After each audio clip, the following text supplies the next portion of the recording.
ಎಲ್ರು ಹೇಳೋ ಪ್ರಕಾರ ಫಸ್ಟ್ ಅಣ್ಣಪ್ಪ ಬೆಟ್ಟನ ದರ್ಶನ ಮಾಡ್ಕೊಳ್ಬೇಕು. ಈ ಸ್ಟ್ಯಾಚು ಅನ್ನು ಕೆತ್ತನೆ ಮಾಡಿದವರು ರೆಂಜಾಳ ಗೋಪಾಲ ಕೃಷ್ಣ ಶೈನ್ಯ ಅವರು. ಅಲ್ಲಿ ಇದ್ದಿದ್ದೆಲ್ಲ ಕೇರಳ ಸ್ಟೈಲ್ ಟೆಂಪಲ್ಸ್ ಇತ್ತು. ಅದು ಅಣ್ಣಪ್ಪ ಸ್ವಾಮಿ ಟೆಂಪಲ್. ಈ ರಾಮಕ್ಷೇತ್ರನ ಇನ್ನೊಂದು ಹೆಸರು ಸಹ ಕರೀತಾರೆ, ಏನಂತಂದ್ರೆ ದಕ್ಷಿಣ ಅಯೋಧ್ಯೆ ಅಂತ. ಧರ್ಮಸ್ಥಳದ ಹಿಸ್ಟ್ರಿ ಬಗ್ಗೆ ಹೇಳೋದಾದ್ರೆ, ಧರ್ಮಸ್ಥಳ ದೇವಸ್ಥಾನಕ್ಕೆ 800 ವರ್ಷಗಳ ಇತಿಹಾಸ ಇದೆ.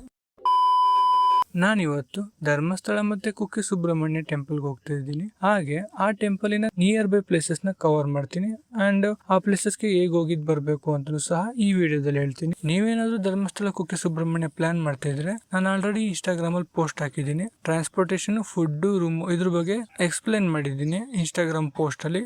ನೀವು ಆ ವಿಡಿಯೋ ನೋಡಿ. ನಾನು ಬೆಳಿಗ್ಗೆ 6 ಗಂಟೆಗೆ ಮೈಸೂರು ಬಸ್ ಸ್ಟ್ಯಾಂಡ್ ಇದ್ದೆ, ಅಂದ್ರೆ ಮೈಸೂರು ಸಬರ್ ಬಸ್ ಸ್ಟ್ಯಾಂಡ್. ಬೆಳಗಿನ ಜಾವ ಧರ್ಮಸ್ಥಳಕ್ಕೆ 6 ಗಂಟೆಯಿಂದಾನೇ ಬಸ್ಸಸ್ಗಳು ಅವೈಲೇಬಲ್ ಇರ್ತದೆ.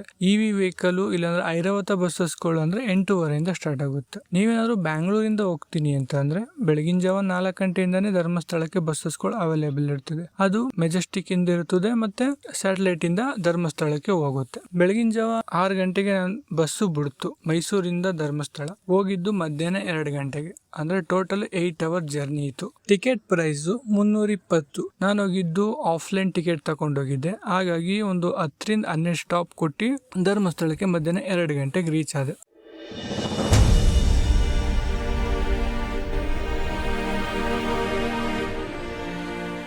ಅಲ್ಲಿಂದ ನೆಕ್ಸ್ಟ್ ಮಾಡಿದ ಕೆಲಸನೇ ರೂಮು. ಆಲ್ರೆಡಿ ನಾನು ಸಹ್ಯಾದ್ರಿ ಗೆಸ್ಟ್ ಹೌಸ್ ಅಲ್ಲಿ ರೂಮ್ ನ ಬುಕ್ ಮಾಡ್ಕೊಂಡಿದ್ದೆ ಆನ್ಲೈನ್ ಅಲ್ಲಿ. ರೂಮ್ ಬಂದು 600 rupees ಇರ್ತು.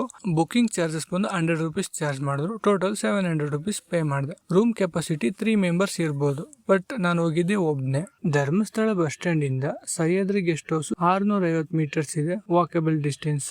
Sahyadri guest house enter ಆಗ್ತಿದ್ದಂಗೆ ರಿಸೆಪ್ಷನ್ ಅಲ್ಲಿ ನಾವು ಬುಕ್ ಮಾಡಿರೋದು ಮತ್ತೆ ನಮ್ದು ಆಧಾರ್ ಕಾರ್ಡ್ ನ ಕೊಡ್ಬೇಕಾಗುತ್ತೆ. ಆಗ ಅವರು 210 rupees ಡೆಪಾಸಿಟ್ ಅಂತ ಇಸ್ಕೊಳ್ತಾರೆ. ಅದಾದ್ಮೇಲೆ ನಾವು ಚೆಕ್ಔಟ್ ಆದ್ಮೇಲೆ ಆ ಅಮೌಂಟ್ ನಮಗೆ ರಿಟರ್ನ್ ಕೊಡ್ತಾರೆ. ನನ್ ರೂಮ್ ಬಂದು ಬಿ ಬ್ಲಾಕ್ 130, ಅಂದ್ರೆ ನಂಗೆ ಗ್ರೌಂಡ್ ಫ್ಲೋರ್ ಅಲ್ಲೇ ಸಿಕ್ಕಿದೆ ರೂಮು. ಹಾಗಾಗಿ ನಾನು ರೂಮ್ ಎಂಟರ್ ಆದೆ. ರೂಮ್ ನೋಡ್ಬೋದು, 2 ಬೆಡ್ ಇದೆ, ಇಬ್ರು ಮಲಿಕೊಳ್ಳೋ ಅಂತ ಒಂದು ಕಿಂಗ್ ಸೈಜ್ ಬೆಡ್ ಇದೆ ಅಂಡ್ ಇನ್ನೊಂದು ಸ್ಮಾಲ್ ಬೆಡ್ ಇದೆ. ರೂಮು ದೊಡ್ಡದಾಗೆ ಇದೆ, ಮತ್ತೆ ಲಗೇಜ್ ಇಡೋಕ್ಕೂ ಸಹ ಸ್ಪೇಸಸ್ ಗಳಿದೆ. ಹಾಗೆ ಕಬೋರ್ಡ್ ನು ಸಹ ಕೊಟ್ಟಿದ್ದಾರೆ. ಬಾತ್ರೂಮ್ ನೋಡೋದಾದ್ರೆ ನಾರ್ಮಲ್ ಹ್ಯಾಂಡ್ ವಾಶ್ ಕೊಟ್ಟಿದ್ದಾರೆ. ಸ್ನಾನ ಮಾಡೋಕೆ ಸ್ಪೇಸಸ್ ದೊಡ್ಡದಾಗಿ ಇದೆ ಅಂಡ್ ಇಂಡಿಯನ್ ಟಾಯ್ಲೆಟ್ ರೂಮ್ ಇದೆ. ನೀವು ರೂಮ್ ನ ಆಫ್ಲೈನ್ ಅಲ್ಲೂ ಕೂಡ ತಗೊಳ್ಬಹುದು. ಹೇಗೆ ಅಂತಂದ್ರೆ ಧರ್ಮಸ್ಥಳಕ್ಕೆ ಹೋದ್ಮೇಲೆ ನೀವು ಅಲ್ಲಿಂದ ಸಹ್ಯಾದ್ರಿ ಗೆಸ್ಟ್ ಹೌಸ್ ಇಲ್ಲ ಅಂದ್ರೆ ರಜತಾದ್ರಿ ಗೆಸ್ಟ್ ಹೌಸ್ ಸಹ ಇದೆ. ನೀವೆರಡರಲ್ಲಿ ಯಾವ್ದನ್ನಾರು ಚೂಸ್ ಮಾಡಬಹುದು. ರಿಸೆಪ್ಷನ್ ಗೆ ಹೋಗಿ ನೀವು ಹೋಗಿದ್ದ ದಿನ ಏನಾದ್ರು ರೂಮ್ಸ್ ಗಳು ಅವೈಲೇಬಲ್ ಇತ್ತು ಅಂದ್ರೆ ಪರ್ ಡೇ ಗೆ 600 rupees ಚಾರ್ಜ್ ಮಾಡ್ತಾರೆ. ಡೆಪಾಸಿಟ್ ಅಂತ 210 rupees ಚಾರ್ಜ್ ಮಾಡ್ತಾರೆ. ಆನ್ಲೈನ್ ಅಲ್ಲಿ ಬುಕ್ ಮಾಡಿದ್ರೆ 100 rupees ಚಾರ್ಜ್ ಮಾಡ್ತಾರೆ. ಧರ್ಮಸ್ಥಳದಲ್ಲಿ ಗವರ್ನಮೆಂಟ್ ರೂಮ್ ನ ಆನ್ಲೈನ್ ಅಲ್ಲಿ ಹೇಗೆ ಬುಕ್ ಮಾಡಬೇಕು ಅಂತ ನೆಕ್ಸ್ಟ್ ವಿಡಿಯೋದಲ್ಲಿ ಹೇಳ್ತೀನಿ. ಅದಕ್ಕೆ ಅಂತಾನೆ ಒಂದು ಸಪರೇಟ್ ವಿಡಿಯೋ ಮಾಡಿ ಯೂಟ್ಯೂಬ್ ಅಲ್ಲಿ ಅಪ್ಲೋಡ್ ಮಾಡಿರ್ತೀನಿ. ನಾನ್ ಧರ್ಮಸ್ಥಳಕ್ಕೆ ಬಂದು ರೂಮ್ ನ ಚೆಕ್ಔಟ್ ಆಗೋಷ್ಟರಲ್ಲಿ 3 ಗಂಟೆ ಆಗೋಗಿತ್ತು. ಹಾಗಾಗಿ ಧರ್ಮಸ್ಥಳ ಟೈಮಿಂಗ್ಸ್ ಪ್ರಕಾರ ಮಧ್ಯಾಹ್ನ 2:30 ದರ್ಶನ ಕ್ಲೋಸ್ ಆಗಿರ್ತದೆ. ಕೆಲವೊಂದಷ್ಟು ಪ್ಲೇಸ್ ಗಳಿದೆ, ಫಸ್ಟ್ ಅದನ್ನ ಕವರ್ ಮಾಡಿ ಲಾಸ್ಟ್ ಅಲ್ಲಿ ಧರ್ಮಸ್ಥಳ ಟೆಂಪಲ್ ನ ದರ್ಶನ ಮಾಡ್ಕೊಳ್ತೀನಿ. ಎಲ್ರು ಹೇಳೋ ಪ್ರಕಾರ ಫಸ್ಟ್ ಅಣ್ಣಪ್ಪ ಬೆಟ್ಟನ ದರ್ಶನ ಮಾಡ್ಕೊಳ್ಬೇಕು, ಅದಾದ್ಮೇಲೆ ಧರ್ಮಸ್ಥಳ ಶ್ರೀ ಮಂಜುನಾಥ ಟೆಂಪಲ್ ನ ದರ್ಶನ ಮಾಡ್ಕೊಳ್ಬೇಕು ಅಂತಾರೆ. ಹಾಗಾಗಿ ಫಸ್ಟ್ ಹೋಗಿದ್ ಪ್ಲೇಸ್ ಅಣ್ಣಪ್ಪ ಬೆಟ್ಟ. ಇದು ಸಹ್ಯಾದ್ರಿ ಗೆಸ್ಟ್ ಹೌಸ್ ಇಂದ 650 ಮೀಟರ್ಸ್ ಇದೆ. ಟೈಮಿಂಗ್ಸ್ ಬೆಳಗ್ಗೆ 8:30 ಸಂಜೆ 6 ಗಂಟೆ ತನಕ ಇರ್ತದೆ. ಹಾಗೆ ಈ ಬೆಟ್ಟ ಹತ್ತಲು ಮೆಟ್ಲುಗಳು ಇರ್ತದೆ, ಸುಮಾರು 150 ಮೆಟ್ಲು ಇರ್ತದೆ. ಮಹಿಳೆಯರಿಗೆ ಈ ಬೆಟ್ಟದ ಮೇಲೆ ಎಂಟ್ರಿ ಇರೋದಿಲ್ಲ. ಪುರುಷರು ಮಾತ್ರ ಈ ಬೆಟ್ಟನ ಹತ್ಕೊಂಡೋಗಿ ದರ್ಶನ ಮಾಡ್ಕೊಂಡು ಬರ್ಬೇಕು. ಮಹಿಳೆಯರು ಅಣ್ಣಪ್ಪ ಸ್ವಾಮಿ ದರ್ಶನ ಪಡ್ಕೊಳ್ಬಹುದು. ಎಲ್ಲಿ ಅಂತ ಅಂದ್ರೆ ಧರ್ಮಸ್ಥಳ ಟೆಂಪಲ್ ಒಳಗಡೆ ಅಮ್ಮನವರ ಟೆಂಪಲ್ ಇದೆ, ಅದ್ರ ಬಲಭಾಗದಲ್ಲಿ ಅಣ್ಣಪ್ಪ ಸ್ವಾಮಿ ವಿಗ್ರಹ ಇದೆ. ಅಲ್ಲಿ ಮಹಿಳೆಯರು ಸಹ ಅಣ್ಣಪ್ಪ ಸ್ವಾಮಿ ದರ್ಶನ ಪಡ್ಕೊಳ್ಬಹುದು. ನಾನು ಮೆಟ್ಲು ಹತ್ಕೊಂಡು ಹೋದ್ಮೇಲೆ ಅಲ್ಲಿ ಇದ್ದಿದ್ದೆಲ್ಲ ಕೇರಳ ಸ್ಟೈಲ್ ಟೆಂಪಲ್ಸ್ ಇತ್ತು. ಅದು ಅಣ್ಣಪ್ಪ ಸ್ವಾಮಿ ಟೆಂಪಲ್. ಎಲ್ಲಾ ಟೆಂಪಲ್ ಸಹ ಕ್ಲೋಸ್ ಇತ್ತು, ಯಾವುದು ಓಪನ್ ಇರ್ಲಿಲ್ಲ. ಈ ಟೆಂಪಲಿನ ಹಿಸ್ಟ್ರಿ ಬಗ್ಗೆ ಹೇಳೋದಾದ್ರೆ, ಅಣ್ಣಪ್ಪ ಸ್ವಾಮಿ ಬೆಟ್ಟ ಇಲ್ಲಿರಲು ಕಾರಣ ಏನಂತ ಅಂದ್ರೆ ಧರ್ಮಸ್ಥಳ ನಿರ್ಮಾಣ ಆದ ನಂತರ ಅಣ್ಣಪ್ಪ ಸ್ವಾಮಿಯವರು ಕದ್ರಿಯಿಂದ ಮಂಜುನಾಥೇಶ್ವರ ಲಿಂಗವನ್ನು ತೆಗೆದುಕೊಂಡು ಬರ್ತಾರೆ. ಅದನ್ನು 16ನೇ ಶತಮಾನದಲ್ಲಿದ್ದ ರಾಜ ವಾದಿರಾಜರು ಮಂಜುನಾಥೇಶ್ವರ ಲಿಂಗವನ್ನು ವೈದಿಕ ಶಾಸ್ತ್ರಗಳೊಂದಿಗೆ ಪ್ರತಿಷ್ಠಾಪನೆ ಮಾಡ್ತಾರೆ. ಹಾಗಾಗಿ ಮೊದಲು ಅಣ್ಣಪ್ಪ ಸ್ವಾಮಿಯ ದರ್ಶನ ಪಡೆದು ನಂತರ ಧರ್ಮಸ್ಥಳ ಮಂಜುನಾಥ ಸ್ವಾಮಿ ದರ್ಶನ ಪಡ್ಕೊಳ್ಬೇಕು ಅಂತ ಹೇಳ್ತಾರೆ.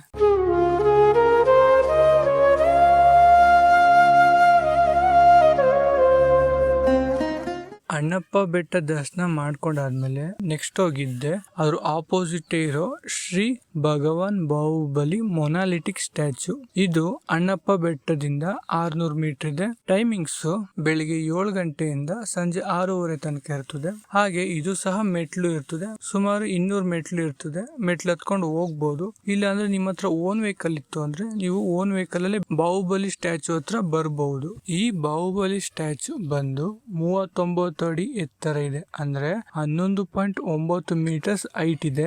ಇದನ್ನ 1973ರಲ್ಲಿ ಕೆತ್ತಲಾಯಿತು. ಶ್ರೀ ರತ್ನವರ್ಮ ಹೆಗ್ಡೆ ಅವರ ಮಾರ್ಗದರ್ಶನದಲ್ಲಿ ರತ್ನಗಿರಿ ಬೆಟ್ಟದ ಮೇಲೆ ಈ ಬಾಹುಬಲಿ ಸ್ಟ್ಯಾಚು ಅನ್ನು ಸ್ಥಾಪಿಸಲಾಯಿತು. ಈ ಸ್ಟ್ಯಾಚು ಅನ್ನು ಕೆತ್ತನೆ ಮಾಡಿದವರು ರೆಂಜಾಳ ಗೋಪಾಲಕೃಷ್ಣ ಶೈನ್ಯ ಅವರು.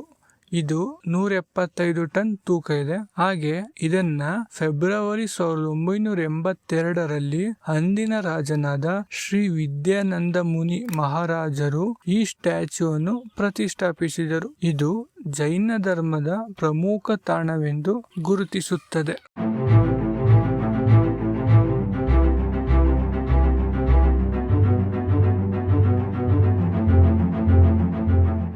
ಭಗವಾನ್ ಬಾಹುಬಲಿ ಸ್ಟ್ಯಾಚು ಮುಗಿಸ್ಕೊಂಡು ನೆಕ್ಸ್ಟ್ ಹೋಗಿದ್ದೆ ಶ್ರೀ ರಾಮ ಕ್ಷೇತ್ರ. ಇದು ಭಗವಾನ್ ಬಾಹುಬಲಿ ಸ್ಟ್ಯಾಚು ಇಂದ 4 ಕಿಲೋಮೀಟರ್ಸ್ ಇದೆ. ಟೈಮಿಂಗ್ಸ್ ಬೆಳಿಗ್ಗೆ 5 ಗಂಟೆಯಿಂದ ಸಂಜೆ 8 ಗಂಟೆ ತನಕ ಇರ್ತದೆ. ಇದಕ್ಕೆ ಟ್ರಾನ್ಸ್ಪೋರ್ಟೇಶನ್ ಬಂದು ಧರ್ಮಸ್ಥಳ ಬಸ್ ಸ್ಟ್ಯಾಂಡ್ ಇಂದ ಗವರ್ನಮೆಂಟ್ ಬಸ್ಗಳೇ ಹೋಗುತ್ತೆ. ನೀವು ಮಧ್ಯ ರಾಮಕ್ಷೇತ್ರ ಹತ್ರ ಸ್ಟಾಪ್ ತಗೊಳ್ಬೇಕಾಗುತ್ತೆ. ಟಿಕೆಟ್ 12 ರೂಪಾಯಿ ಚಾರ್ಜ್ ಮಾಡ್ತಾರೆ. ಇಲ್ಲ ಅಂದ್ರೆ ಪ್ರೈವೇಟ್ ಜೀಪ್ಸ್ಗಳು ಸಹ ಹೋಗ್ತವೆ. ಧರ್ಮಸ್ಥಳ ಆರ್ಚ್ ಇದೆಯಲ್ಲ ಅದ್ರ ಪಕ್ಕದಲ್ಲೇ ಜೀಪ್ಗಳು ಹೋಗ್ತವೆ. ಪರ್ ಹೆಡ್ 20 ರೂಪೀಸ್ ಚಾರ್ಜ್ ಮಾಡ್ತಾರೆ. ರಿಟರ್ನ್ ಸಹ ಟೆಂಪಲಿನ ಮುಂದೆನೆ ಗವರ್ನಮೆಂಟ್ ಬಸ್ಗಳು ಮತ್ತೆ ಜೀಪ್ಗಳು ಹೋಗ್ತವೆ. ನಾನೀಗ ಟೆಂಪಲ್ ಹತ್ರಕ್ಕೆ ಬಂದೆ.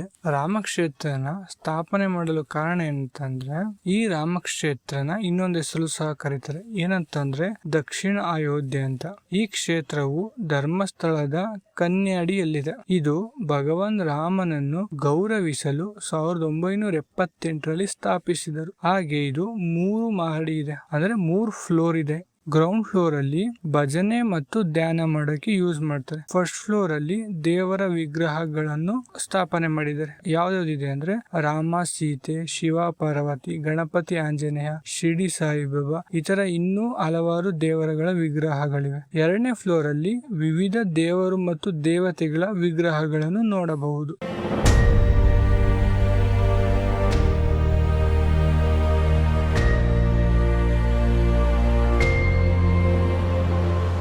ಶ್ರೀ ರಾಮಕ್ಷೇತ್ರ ದರ್ಶನ ಮುಗಿಸ್ಕೊಂಡು ನೆಕ್ಸ್ಟ್ ಹೋಗಿದ್ದೆ ಧರ್ಮಸ್ಥಳ ಶ್ರೀ ಮಂಜುನಾಥ ಸ್ವಾಮಿ ಟೆಂಪಲ್. ನಾನು ಹೋಗುವಷ್ಟರಲ್ಲಿ ಕರೆಕ್ಟ್ ಆಗಿ ಟೈಮ್ 5 ಗಂಟೆ ಆಗಿತ್ತು. ಹಾಗಾಗಿ ದರ್ಶನ ಸ್ಟಾರ್ಟ್ ಆಗಿತ್ತು. ಧರ್ಮಸ್ಥಳ ಶ್ರೀ ಮಂಜುನಾಥ ಸ್ವಾಮಿ ಟೆಂಪಲ್ ದರ್ಶನದ ಟೈಮಿಂಗ್ಸ್ ಬಂದು ಬೆಳಗಿನ ಜಾವ 6:30ರಿಂದ ಮಧ್ಯಾಹ್ನ 11 ಗಂಟೆ ತನಕ. ಹಾಗೆ 12:15 ಮಧ್ಯಾಹ್ನ 2:30 ತನಕ. ಸಂಜೆ 5 ಗಂಟೆಯಿಂದ ನೈಟ್ 8:30 ತನಕ ಇರ್ತದೆ. ನಾನು ಸಂಜೆ 5 ಗಂಟೆ ದರ್ಶನಗೆ ಹೋಗಿದ್ದೆ. ಧರ್ಮಸ್ಥಳ ಟೆಂಪಲ್ ಲೆಫ್ಟ್ ಅಲ್ಲಿ ನಿಮ್ಗೆ ಸ್ಲಿಪ್ಪರ್ ಸ್ಟ್ಯಾಂಡ್ ಸಿಗುತ್ತೆ. 2 ರೂಪೀಸ್ ಪರ್ ಹೆಡ್ ಇರ್ತದೆ. ಸ್ಲಿಪ್ಪರ್ ನಲ್ಲಿ ಬಿಟ್ಟು ಅದ್ರ ಪಕ್ಕದಲ್ಲೇ ಲಗೇಜ್ ಕೌಂಟರ್ ಸಹ ಇರ್ತದೆ. ನಿಮ್ ಲಗೇಜ್ ನ ಅಲ್ಲೇ ಇಟ್ಬಿಟ್ಟು ಅದ್ರ ಪಕ್ಕದಲ್ಲಿ ಅನ್ನಪ್ರಸಾದ ಸಹ ಇರ್ತದೆ. ಅನ್ನಪ್ರಸಾದ ಟೈಮಿಂಗ್ಸ್ ಬಂದು ಧರ್ಮಸ್ಥಳದಲ್ಲಿ ಬೆಳಿಗ್ಗೆ 10:30ಯಿಂದ ಮಧ್ಯಾಹ್ನ 3 ಗಂಟೆ ತನಕ ಇರ್ತದೆ. ನೈಟ್ 7:30ಯಿಂದ 10 ಗಂಟೆ ತನಕ ಇರ್ತದೆ. ಅನ್ನಪ್ರಸಾದ ಪಕ್ಕದಲ್ಲೇ ನಮ್ಗೆ ದೇವರ ದರ್ಶನ ಹೋಗ್ಬೋದು. ದೇವರ ದರ್ಶನ ನಾವೇನಾದ್ರು ಬೇಗ ಮಾಡ್ಬೇಕು ಅಂತಂದ್ರೆ 400 ರೂಪೀಸ್ 200 ರೂಪೀಸ್ಗೆ ಟಿಕೆಟ್ ತಗೊಂಡು ಹೋಗ್ಬೇಕು. ಇಲ್ಲ ಅಂದ್ರೆ ಜನರಲ್ ಕ್ಯೂ ಅಲ್ಲಿ ಹೋಗ್ಬೋದು. ಟೆಂಪಲಿನ ಒಳಗಡೆ ಹೋಗ್ತಿದ್ದಂಗೆ ಹಣ್ಣು ಕಾಯಿಗಳು ತಗೊಳಕ್ಕೆ ಅಲ್ಲೇ ಬೋರ್ಡ್ ಎಲ್ಲ ಹಾಕಿದ್ದಾರೆ. ಹಾಗೆ ಹಲವಾರು ಸೇವೆಗಳು ಸಹ ಇರ್ತದೆ. ನಿಮ್ಗೇನಾದ್ರು ಸೇವೆ ಮಾಡಿಸ್ಬೇಕು ಅಂತಂದ್ರೆ ಅಲ್ಲೇ ನೀವು ಟೋಕನ್ ತಗೊಂಡು ಸೇವೆಗಳನ್ನ ಮಾಡಿಸ್ಬೋದು. ಹಾಗೆ ಟೆಂಪಲ್ ಒಳಗಡೆ ಹೋಗ್ತಿದ್ದಂಗೆ ಪುರುಷರು ಶರ್ಟು ಮತ್ತೆ ಬನೀನ್ನ ರಿಮೂವ್ ಮಾಡಿ ದೇವರ ದರ್ಶನ ಮಾಡ್ಕೊಳ್ಬೇಕು.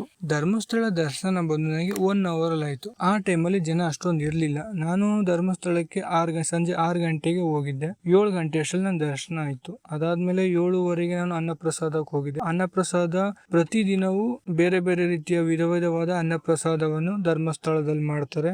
ಧರ್ಮಸ್ಥಳದ ಹಿಸ್ಟ್ರಿ ಬಗ್ಗೆ ಹೇಳೋದಾದ್ರೆ ಧರ್ಮಸ್ಥಳ ದೇವಸ್ಥಾನಕ್ಕೆ 800 ವರ್ಷಗಳ ಇತಿಹಾಸ ಇದೆ. ಒಮ್ಮೆ ಧರ್ಮ ದೇವತೆಗಳಾದ ಕಲರಾಹು, ಕಲರ್ಕಾಯಿ, ಕುಮಾರಸ್ವಾಮಿ, ಕನ್ಯಾಕುಮಾರಿ 4 ಧರ್ಮ ದೇವತೆಗಳು. ಇವರು ಮಾನವ ರೂಪ ತಾಳಿ ಈ ಭೂಲೋಕದಲ್ಲಿ ಎಲ್ಲಿ ಸರಿಯಾಗಿ ಧರ್ಮ ಆಚರಿಸಲಾಗುತ್ತೆ ಅಂತ ನೋಡೋದಕ್ಕೆ ಭೂಮಿಗೆ ಇಳಿತಾರೆ. ನಂತರ ಧರ್ಮಸ್ಥಳ ಇರುವ ಜಾಗವನ್ನು ಮೊದಲು ಕುಡುಮ ಅಂತ ಕರೀತಾ ಇರ್ತಾರೆ. ಈ ಕುಡುಮ ಜಾಗಕ್ಕೆ ಧರ್ಮ ದೇವತೆಗಳು ಬರ್ತಾರೆ. ಅಲ್ಲಿ ಇದ್ದ ಜೈನ ಕುಟುಂಬವಾದ ಭೀಮಣ್ಣ ಪರಗಡೆ ಮತ್ತು ಅವರ ಹೆಂಡತಿ ನಿಸ್ವಾರ್ಥ ಸೇವೆಯನ್ನು ಮಾಡ್ತಾ ಇರ್ತಾರೆ. ಅವರು ಈ ಧರ್ಮ ದೇವತೆಗಳಿಗೆ ಆಶ್ರಯ ಕೊಡುತ್ತಾರೆ. ಧರ್ಮ ದೇವತೆಗಳಿಗೆ ಉಪಚಾರವನ್ನು ಮಾಡ್ತಾರೆ. ನಂತರ ಧರ್ಮ ದೇವತೆಗಳು ಇವರ ಉಪಚಾರವನ್ನು ಮೆಚ್ಚಿಕೊಂಡು ಈ ಮನೆಯಲ್ಲೇ ನಾವು ವಾಸಿಸಬೇಕು ಅಂತ ಈ ಪೆರಗಡೆ ಕುಟುಂಬಕ್ಕೆ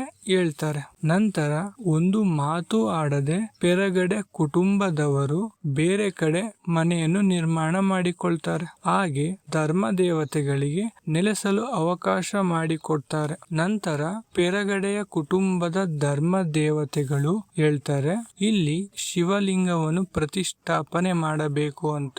ಆಗ ಈ ಪೆರಗಡೆ ಕುಟುಂಬದವರು ಅಣ್ಣಪ್ಪ ಸ್ವಾಮಿಯ ಹತ್ತಿರ ಹೋಗಿ ನಮಗೆ ಶಿವಲಿಂಗ ಬೇಕು ಅಂತ ಕೇಳಿದಾಗ ಅಣ್ಣಪ್ಪ ಸ್ವಾಮಿಯವರು ಕದ್ರಿಯಿಂದ ಮಂಜುನಾಥೇಶ್ವರ ಲಿಂಗವನ್ನು ತೆಗೆದುಕೊಂಡು ಬರ್ತಾರೆ. ಅದನ್ನು 16ನೇ ಶತಮಾನದಲ್ಲಿದ್ದ ರಾಜನಾದ ವಾದಿರಾಜರು ವೈದಿಕ ಶಾಸ್ತ್ರಗಳೊಂದಿಗೆ ಇದನ್ನು ಧರ್ಮಸ್ಥಳದ ಒಳಗಡೆ ಪ್ರತಿಷ್ಠಾಪನೆ ಮಾಡ್ತಾರೆ. ಇದೇ ಕಾರಣಕ್ಕೆ ಈ ಕ್ಷೇತ್ರವನ್ನು ಧರ್ಮಸ್ಥಳ ಅಂತ ಕರೀತಾರೆ. ಅಂದಿನಿಂದ ಇಂದಿನವರೆಗೆ ಇಲ್ಲಿ ಲಕ್ಷಾಂತರ ಜನ ಬಂದು ದೇವರ ದರ್ಶನವನ್ನು ಪಡೆದುಕೊಳ್ತಾರೆ.